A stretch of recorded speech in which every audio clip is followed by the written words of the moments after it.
M249는 5.56mm 탄을 사용하는 미군의 제식 경기관총입니다. 베트남전을 거치면서 미군은 무게가 10kg이 넘고 잔고장이 많았던 M60에 불만을 가지게 되었고 병사 한 명이 단독으로 쉽게 운영할 수 있는 경기관총을 원하게 됩니다. 그렇게 1970년대 후반 미군은 5.56mm 소구경탄을 사용하는 분대 지원하기 채택 사업을 추진하게 됩니다. 탄종은 처음엔 6mm 탄이 유력했지만 보급상의 문제 때문에 결국 기존 제식 소총과 같은 5.56mm 탄으로 방향이 바뀌었습니다. 이 사업에는 여러 쟁쟁한 회사들이 참가했는데 콜트는 AR-15 기반의 XM106을, 포드 에어로스페이스는 XM248을, H&K는 G3 소총 기반의 XM262를 내놓았고 FN사는 XM249를 제출했습니다. 그리고 1982년 이름에서 보시다시피 FN의 XM249가 최종 채택되어 오늘날의 M249가 탄생하게 됩니다. 초기 모델은 FM 미니미와 동일한 철사형 스톡을 갖추고 있었으나 지속적인 개량을 거치면서 M249 E2에서는 고정식 나일론 스톡과 방열판이 추가되고 이후에는 후방 피카티니 레일까지 기본 장착됩니다. M249 E3는 총열이 짧아지고 신축식 개머리판을 갖추었으며 최종적으로 MK46으로 불리게 된 이후에는 핸드가드에 사면 피카티니 레일이 장착되는 등 지속적인 변화를 맞이했습니다. 이런 M249의 특징 중 몇 가지는 탄띠식 급탄뿐만이 아니라 스타나그 탄창을 꽂아도 작동이 된다는 점이고 또 현대 기관총답게 간단하게 총열 교체가 가능합니다. 그러나 2022년 차세대 분대하기 사업인 NGSW에서 시그자우어사의 M250이 채택되며 M249는 점차 자리를 내주고 있습니다. 그럼에도 불구하고 M249는 그 명성과 상징성 덕분에 여전히 전 세계적으로 널리 쓰이고 있으며 게임에서도 레인보우 식스, 메달 오브 아너, 배틀필드, 콜 오브 듀티, 카운터 스트라이크, 배틀그라운드 등 거의 모든 FPS 게임에서 빠지지 않고 등장하는 대표적인 기관총으로 자리잡고 있습니다. 에어소프트건으로는 전동건 기준 M249 모델 단독으로는 클래식아미, GMP, ANK, 디보이 외에 수정탄 브랜드 STS 등에서 출시하였으며 MK46까지 포함할 경우 상기 나열한 브랜드 외에도 마루이, RS, SNT 등의 전동건도 존재합니다. 가스건으로는 현재까지 VFC에서 출시한 게 유일무이합니다. 단순히 M249 브랜드뿐만이 아니라 모든 기관총을 합하여도 기관총 전용 설계가 적용된 가스건은 VFC M249가 유일합니다. 물론 GHK RPK나 HPA 시스템 기관총이 있긴 하지만 RPK는 기존의 GHK AK 시스템과 100% 동일하기에 제외하였으며 데이토나나 에스코트 등 HPA 시스템도 결이 좀 달라 제외하였습니다. 다만 VFC 순정 모델의 경우 단가 및 무게 등 현실적인 문제로 대부분의 부품이 가벼운 알루미늄으로 만들어졌습니다. 덕분에 게임용으로는 훌륭하지만 외관적으로는 매우 아쉬움이 컸었습니다. 다행히 DNA 등의 기타 서드파티 회사에서 대부분의 스틸 옵션을 내주고 있는데 이 부분은 뒤에서 자세히 다루겠습니다. 오늘 리뷰할 총은 VFC M249 기반의 DNA 스틸 부속인 리시버, 아웃바렐, 볼트 캐리어 및 내부 부속, 프론트 및 리어 사이트, 오리지널 핸드가드, 바이포트 등 여러 옵션이 달려있는 모델이며 더 나은 작동성을 위해 HPA 모델로 개조하였습니다. 총기의 길이는 910mm이며 무게는 5.88kg입니다. 외관은 각인이나 용접 자국도 제대로 재현되어 있으며 당연히 실종의 스타나그 탄창 장착이나 바렐 교체 기믹도 훌륭하게 작동합니다. 재질도 스틸인 만큼 감성도 순정 대비 매우 뛰어납니다. 다만 이런 옵션을 장착하기 위해 피눈물 나는 여정을 가야 하는데 먼저 여러 핀이나 스프링 등 대체제가 없는 부품들이 다소 존재하기에 기본적으로 순정 완제품이 반드시 필요합니다.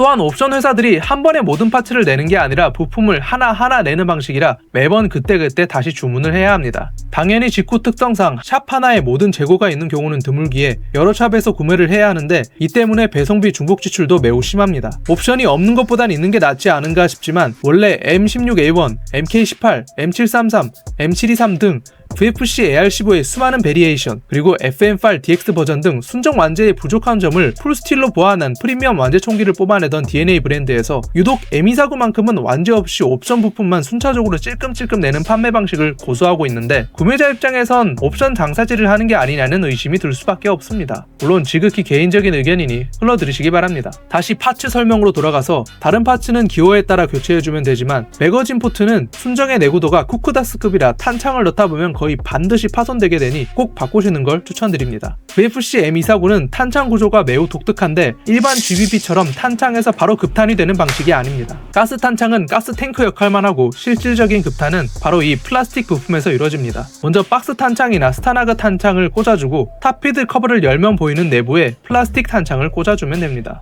다만 여기서 또 이슈가 하나 있는데 일반 스타라그나 박스식 가스 탄창 사용 시 가스 충전 결합 부위에 압력이 팽팽하게 가해집니다. 이 상태에서 연결부에 억지로 힘을 줘서 결합하는 방식인데 이때 압력을 견디지 못하고 탄창이 퐁 하고 튕겨나오는 현상이 자주 발생합니다. 그래서 이런저런 이유로 탄창 장착 부위를 크루세이더 HPA 어댑터로 교체하여 운영하는 중인데 사실 박스 탄창도 결합 부위 니플만 교체하면 간이 HPA 방식으로 사용이 가능하니 가급적 이 방식을 추천드립니다. HPA로는 스틸 옵션 기준으로 200HPA 이상으로도 운영이 가능하며 가스 탄창으로도 레드 이상 사용이 가능합니다. 다만 순정의 경우 알루 및 아연 합금 부품이 연발에 빠르게 마모될 수 있으니 화법 정도만 추천드립니다. 반동은 순정은 거의 없는 수준이나 스틸 볼트 캐리어, 스틸 가스 피스톤 세트로 교환 시 킥감이 아주 크게 증가합니다. 그럴 수밖에 없는 게 순정 볼캐 세트의 무게가 약 180g인데 반해 옵션의 경우 스틸 볼캐만 330g, 스틸 피스톤은 150g, 도합 480g 이상으로 구동부 무게만 약 2.5배 이상이며 체감 반동은 그 이상으로 증가합니다.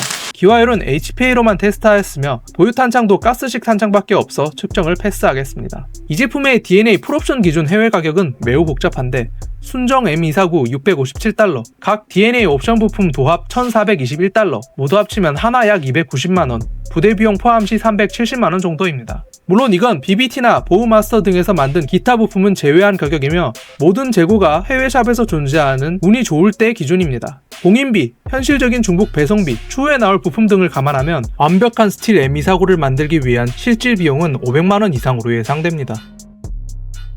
마지막으로 개인적인 평점과 결론을 함께 말씀드리겠습니다. 외관 8.5, 옵션 기준 70% 이상이 스틸로 이루어짐. 외관은 뛰어나지만 여전히 출시 예정인 부품 다수 존재. 반동 8, 스틸 볼케의 압도적인 파워로 강력한 킥감이 느껴짐. 기화율 측정 불가. 내구도 8.5, 옵션 장착 시 파손 보유가 거의 없음. 옵션 호환성 9, 옵션 부품도 많으며 오류 외장 부품 호환도도 매우 높음. 결론, 현존 유일무이한 GBB 기관총이란 타이틀 하나만으로도 충분히 도전해볼 만한 총기. 순정 기준으로는 몇몇 부품만 교체하면 아주 훌륭한 작동성을 보여주지만 외관 끝판왕을 희망하는 컬렉터의 길로 뛰어들면 그 앞은 불지옥이 기다림. 다양한 옵션이 존재하여 모두 교체 시 반동이나 때깔 등 거의 모든 부분에 플러스가 되지만 시차를 두고 발매되는 옵션, 재고 문제로 여러 샵을 이용해야 하는 문제 등 2중, 3중, 4중 중복 지출이 사실상 강요됨. 욕심을 버리고 순정으로 즐기거나 언젠가 발매될지도 모를 DNA 풀스틸 M249 완제 버전 구매를 조심스럽게 추천함. 오늘 리뷰는 여기까지입니다. 혹시나 궁금하신 총기가 있으시다면 댓글로 의견 부탁드립니다. 감사합니다. 좋아요와 구독은 영상 제작에 큰 힘이 됩니다.